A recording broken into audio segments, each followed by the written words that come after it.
சாரா channel பார்த்து கொண்டு இருக்கும் அனைவருக்கும் வணக்கம். நிறைய சப்போர்ட் பண்ணி கொண்டு வந்துட்டு இருக்கிறீங்க. சேனல் ரொம்ப சப்ஸ்கிரைபர்ஸ் வந்து இன்க்ரீஸ் ஆகிட்டு இருக்கிறது வந்து இந்த பிகினர்ஸ்க்காக போட்டிருக்கிற வீடியோஸ்ல இருந்து தான் சப்ஸ்கிரைபரே அதிகமாகிட்டு வரீங்க. புதுசாக இப்போ தான் பார்க்குறீங்க அப்படின்னாலுமே சப்ஸ்கிரைப் பண்ணிக்கோங்க. இந்த வீடியோவில் பொறுத்த வரைக்கும் நமக்கு ஒரு தையல் பிரிக்கிறத பற்றி அந்த டூலை வந்து எப்படி பயன்படுத்தணும் அப்படிங்கிறத பற்றி தான் இந்த வீடியோவில் நம்ம தெளிவாக பார்க்க போகிறோம். ஹாய் ஃப்ரெண்ட்ஸ், எல்லாருக்கும் வணக்கம். நம்ம இப்போ பார்த்துட்டு இருக்கிறது வந்து டெய்லரிங்க்கு என்னென்ன டூல்ஸ் வந்து நம்ம யூஸ் பண்ணுறோம் அப்படிங்கிறத அதனுடைய கண்டென்ட்டியான வீடியோஸ் தான். இந்த வீடியோஸ் எல்லாமே பிகினர்ஸுக்கு ரொம்ப யூஸ்ஃபுல்லாக இருக்கும் அப்படின்னு நான் நம்புகிறேன். ஏன்னா இதுக்கு முன்னாடி தைக்கிறவங்க, தைச்சு பழகினவங்க, இல்லை நல்லாவே ஸ்டிச்சிங்கில் இருக்கவங்க எல்லாத்துக்குமே இந்த பேசிக்கான டூல்ஸ் பற்றின எல்லா நாலேஜுமே இருக்கும். ஆனால் பிகினர்ஸாக இருக்கிறவங்களுக்கு ஒவ்வொரு டூல்ஸும் எங்கெங்கே யூஸ் பண்ணுறோம், எதுக்காக யூஸ் பண்ணுறோம் அப்படிங்கிற ஒரு விளக்கமான ஒரு நாலேஜ் வந்து இருக்காது. அந்த மாதிரி இருக்கிறவங்களுக்கு தான் இந்த டூல்ஸுக்கான ஒரு வகுப்பு.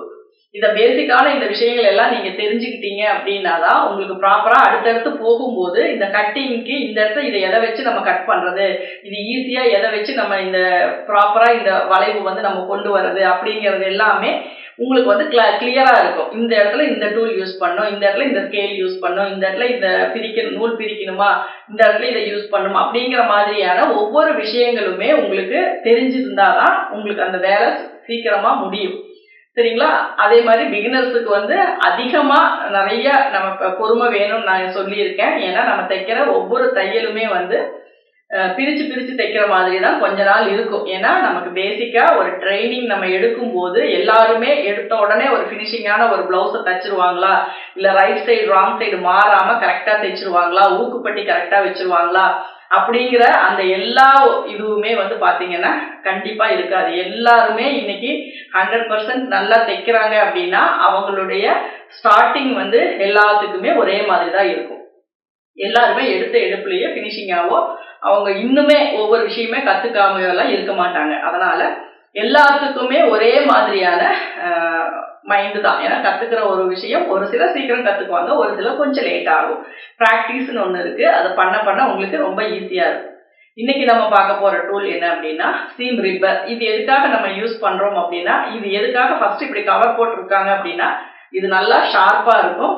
வீட்டில் இருக்க குட்டீஸ் கையிலலாம் பற்றக்கூடாது, நம்ம கையிலேயே நம்ம நூல் டப்பால போட்டிருந்தோம்னா குத்திடக்கூடாது அப்படிங்கிறதுக்காக தான் இதுக்கு வந்து கேப்போட கொடுத்துருக்காங்க. இந்த கேப் வந்து நம்ம யூஸ் பண்ணதுக்கப்புறம் போட்டு வச்சுக்கலாம். அதுக்கப்புறம் இதை இப்படி வைக்கும்போது நமக்கு இன்னும் கொஞ்சம் இந்த ஹேண்டில் வந்து பெருசாக கிடைக்கும். இல்லைன்னா இது ரொம்ப சின்ன ஹேண்டிலாக இருக்கும், நம்ம யூஸ் பண்ணுறதுக்கு கஷ்டமாக இருக்கும். இந்த கேப்பை கழட்டி பின்னாடி போட்டுக்கிட்டோம்னா கொஞ்சம் நல்லா இதாக இருக்கும். இது எதுக்கு யூஸ் பண்ணுறோம் அப்படின்னா, இப்போ ஒரு இடத்துல ஒரு லாங் ஸ்டிச் போட்டீங்க, அதுல பர்டிகுலர் இடத்துல மட்டும் நம்ம ஸ்டிச்சை வந்து பிரிக்கணும். சரிங்களா? இப்போ மேல இருந்து ஆம்ஹோல் கிட்ட, ஆம்ஹோலுக்கு மேல் பக்கம் கொஞ்சம் கீழ் பக்கம் கொஞ்சம் இவ்வளவு தையல் மட்டும் நம்ம பிரிக்கணும்னா எந்த அளவு வரைக்கும் நம்ம மார்க் பண்ணிட்டு அங்க வந்து இதை விட்டு அந்த நூலை கட் பண்ணி விட்டுறணும் ரெண்டு சைடும். சரிங்களா? இல்லாட்டினா நம்ம நூல் குத்தி இழுக்கும் போது டோட்டல் தையலுமே நமக்கு பிரிஞ்சு வந்துடும். இது வந்து எது வரைக்கும்ங்கிறத மார்க் பண்ணி அந்த இடத்துல இந்த கார்னரை உள்ள விட்டு இப்படி எடுத்தோம் அப்படின்னா இந்த சென்டர்ல வந்து பிளேடு இருக்கு, அது வந்து நமக்கு கட் பண்ணிடும். அப்போ அந்த இடத்துல நம்ம நூல் ஊசி விட்டு நூல் இழுத்தோம் அப்படின்னா அந்த இடத்துல இருக்கிற நூல் மட்டும்தான் நமக்கு பிரிஞ்சு வரும். அதுக்கப்புறம் இதை வந்து நம்ம காஜா பண்ணும்போது சென்டர்ல என்ன ஆகும்னா அந்த துணி வந்து கட் பண்ணாம தான் இருக்கும். சுத்தி ஸ்டிச்சஸ் போட்டுருவாங்க. நடுவுல இருக்க அந்த இதை வந்து நம்ம பட்டன் சைஸுக்கு தகுந்த மாதிரி ஓபன் பண்ணணும் அப்படின்னாலும் ஒரு குண்டூசியை குத்தி வச்சு இதை வச்சு நம்ம இப்படி தள்ளணும் அப்படின்னா இங்க நடுவுல இருக்க பிளேடு வந்து துணியை வந்து கட் பண்ணும். அதே மாதிரி ஸ்டிச்சஸை வந்து நம்ம நல்லா ஃபோல்டிங்ல இருக்க ஸ்டிச்சஸை நடுவுல இதை விட்டு இப்படி கொண்டு போனோம் அப்படின்னா ஸ்டிச்சஸ் வந்து ஓப்பன் ஆகிடும். நிறைய இடத்துல நிறைய வீடியோஸ்ல பாத்தீங்கன்னா தெரியும் இந்த ரிப்பர், சீம் ரிப்பரை எதுக்காக யூஸ் பண்றாங்க அப்படின்னு. மோஸ்ட்லி ஸ்டிச்சஸை ரிமூவ் பண்றதுக்கும், அதே மாதிரி பர்டிகுலரா குறிப்பிட்ட இடத்துல வந்து நம்ம நூலை கட் பண்ணி எடுக்கணும் அப்படிங்கிற இடத்துல, ஏன்னா பெரிய ஊசி வச்சு நம்ம பிரிக்கிறோம், பின்னுக்கு வச்சு குத்துறோம், எல்லாமே பண்றோம். ஆனா கட் பண்ணி அந்த இடத்துல அதை ஃபுல்லா எடுக்கணும் அப்படின்னா இந்த சீம் ரிப்பரை தான் நம்ம யூஸ் பண்ணுவோம். இது நிறைய நீங்க தைக்க தான் தெரியும் உங்களுக்கு நிறைய விஷயம் இருக்கும், இதனால நமக்கு யூஸ்ஃபுல்லா இருக்கும் அப்படிங்கிறது. அதனால மேக்சிமம் இதை நம்ம காஜா ஓப்பன், அந்த ஹோல்ஸ் ஓப்பன் பண்றதுக்கு, அதே மாதிரி குறிப்பிட்ட அளவு தையலை பிரிக்கிறதுக்கு, அதே மாதிரி நம்ம பிளவுஸை வந்து லூஸ் டைட் பண்ணும்போது உள்ள விட்டு நல்லா இழுத்தோம் அப்படின்னா கரெக்டா அந்த நூல் வந்து இதுல மட்டும் பட்டு துணி டேமேஜ் ஆகாம நமக்கு சீம் வந்து பிரிச்சு கொடுக்கும். இதுவுமே ரொம்ப ஒரு யூஸ்ஃபுல்லான ஒரு டூல் தான். அதனால எந்த ஒரு சின்ன விஷயமே, ஒரு குண்டூசியா இருக்கட்டும், ஒரு மேக்னெட்டா இருக்கட்டும், ஒரு லாங் நீடிலா இருக்கட்டும், ஒரு பேப்பர் பென்சில் பேனாவா இருக்கட்டும், இது எல்லாமே ப்ராப்பரா நம்ம ஒரு ஸ்டிச்சிங்க்கு யூஸ் பண்ணோம் அப்படின்னா நம்மளுடைய வேலை வந்து ரொம்ப எளிமையாகவும் இன்ட்ரெஸ்டாகவும் நமக்கு கொண்டு போக முடியும். ஏன்னா ஒவ்வொன்றுக்குமே நம்ம ப்ராப்பரான ஒரு டைமிங் ஸ்பெண்ட் பண்ணுவோம், இன்ட்ரெஸ்டாக தான் பண்ணுவோம். ஆனால் ஒரு மெட்டீரியல், அது ஒரு டூல், முக்கியமான ஒரு டூல் இல்லை அப்படின்னா அதை தேடுறதுலயே நமக்கு நேரம் போயிடும். அதனால டெய்லரிங்க்கு தேவையான எல்லா இப்போ நான் சொன்ன வரைக்கும் மேக்சிமம் போதும். இது வரைக்கும் இருக்கிற டூல்ஸ் எல்லாமே நீங்க ப்ராப்பரா வச்சிருந்தீங்கன்னாவே போதும். மேக்னெட் எதுக்கு அப்படின்னா நம்ம மெஷின்ல வச்சுட்டோம்னா குண்டூசி எல்லாம் அதுல போட்டு வச்சுக்கலாம். நம்ம ஹெம்மிங் ஊசி, குண்டூசி இதெல்லாம். அப்படி இல்லாட்டினா குண்டூசிக்காக அந்த இதை வந்து நீங்க அந்த குஷன் மாதிரி வந்து ஸ்டிச் பண்ணி வச்சுக்கலாம். அதுல அந்த மாதிரியான இதுக்கு எல்லாமே நம்ம வந்து என்னென்ன டூல் தேவையோ அதை ப்ராப்பரா யூஸ் பண்ணி நம்ம ஒரு ஸ்டிச்சிங்கை வந்து நம்ம ஸ்டார்ட் பண்ணணும். அப்பதான் நமக்கு, ஏன்னா நம்ம ஒரு ஸ்கூலுக்கு போறோம், இல்ல ஒரு காலேஜுக்கு போறோம், இல்ல ஒரு டெய்லரிங் கிளாஸுக்கே நீங்க புதுசா ஜாயின் பண்றீங்க அப்படின்னா ஃபர்ஸ்ட் டே போகும்போது என்னென்ன தேவை அப்படிங்கிறத நம்ம தெரிஞ்சு நம்ம எடுத்துட்டு போவோம். இதுக்கு மேல இருக்கிற இந்த கேன்வாஸ், அந்த அதுக்கு எக்ஸ்ட்ரா மெட்டீரியல் எல்லாமே அது நீங்க கிளாஸ் போகும்போது தெரிஞ்சுக்கிட்டா போதும். இப்ப பேசிக்கான டூல்ஸ் என்ன அப்படிங்கிறத மட்டும் நீங்க தெரிஞ்சுக்கிட்டீங்கன்னாவே போதும். இப்ப நான் சொன்ன வரைக்கும் மேக்சிமம் எல்லா டூல்ஸும் நான் கவர் பண்ணிட்டேன். இதுக்கான மெட்டீரியல் எல்லாமே நீங்க கலெக்ட் பண்ண ஆரம்பிச்சிருங்க. இந்த வீடியோ உங்களுக்கு பிடிக்கும்னு நினைக்கிறேன். பிடிச்சிருந்தா லைக் பண்ணுங்க, ஷேர் பண்ணுங்க, கண்டிப்பா கமெண்ட் பண்ணுங்க. உங்களுடைய ஒவ்வொரு கமெண்ட்டுமே வேல்யூபிள், நிறைய பேருக்கு விளக்கங்களா இருக்கும் அது. அதனால கண்டிப்பா கமெண்ட் பண்ணுங்க, சப்போர்ட் பண்ணுங்க. Thank you viewers.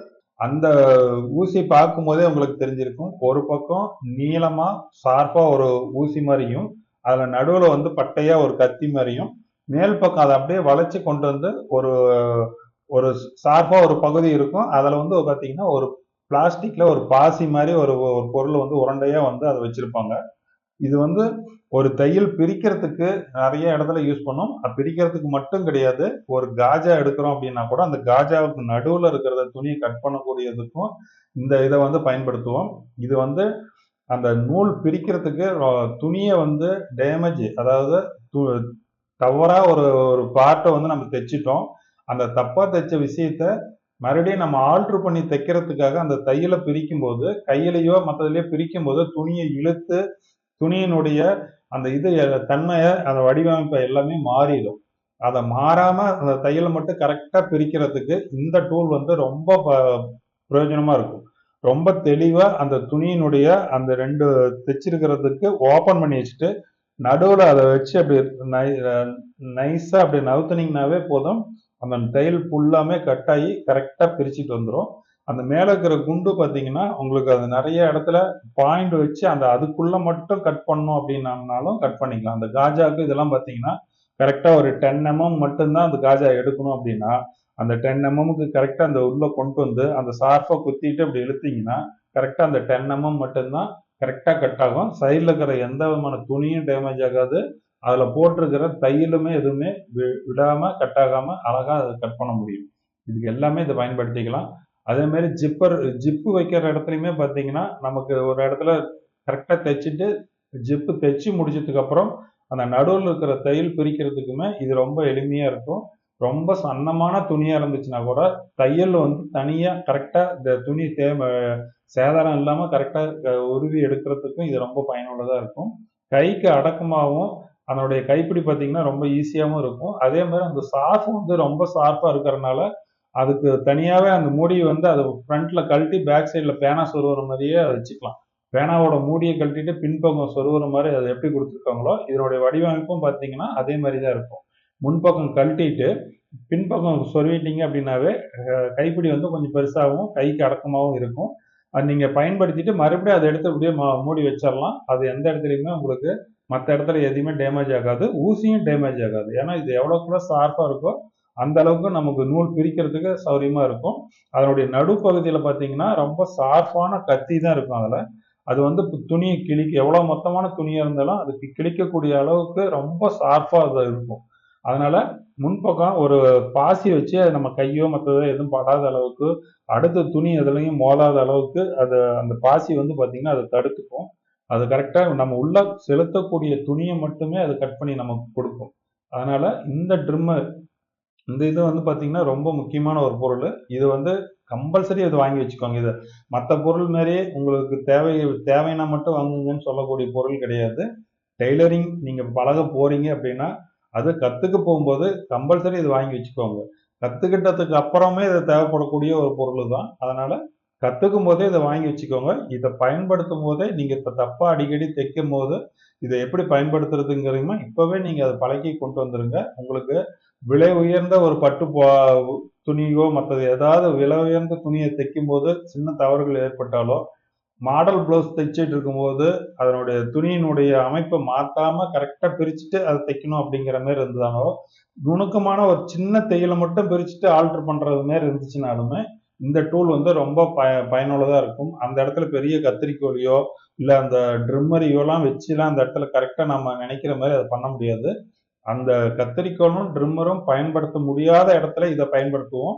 துணியினுடைய தன்மை கொஞ்சம் கூட குலையாம இது பண்றதுக்கு இது ரொம்ப சௌரியமா இருக்கும். அதனால இந்த பொருளை பத்தி நல்லா தெரிஞ்சு வச்சுக்கோங்க. கடையில வாங்கும் போதுமே அதை செக் பண்ணி நல்லா மூடி இது எல்லாமே இருக்குதான்னு பார்த்து உங்களுக்கு கைக்கு அடக்கமான விஷயமா பார்த்து அதை வாங்கி வச்சுக்கோங்க. ரொம்ப பயனுள்ள ஒரு பொருள். டூல்ஸை பத்தி நம்ம இது வரைக்கும் ஓரளா எல்லாமே முடிச்சாச்சு. அதான் எல்லாமே முடிச்சாச்சுன்னா இப்ப கத்துக்கிறதுக்கு என்ன தேவையோ அது வரைக்கும் இந்த டூல்ஸ் வரைக்குமே நம்ம இது போதும். இதுக்கு அடுத்தது முக்கியமான பொருள் தான். அத மிஷினு, ஓவர்லாக் மிஷினு இதெல்லாம் பார்த்த மாதிரி அயர்ன் பாக்ஸும் வந்து ரொம்ப முக்கியமான விஷயம். இது ஏன் கடைசியா வச்சிருக்கோம் அப்படின்னம்னா, ஃபினிஷிங்க்கு அப்புறம் தான் இது தேவைப்படும்னு கிடையாது.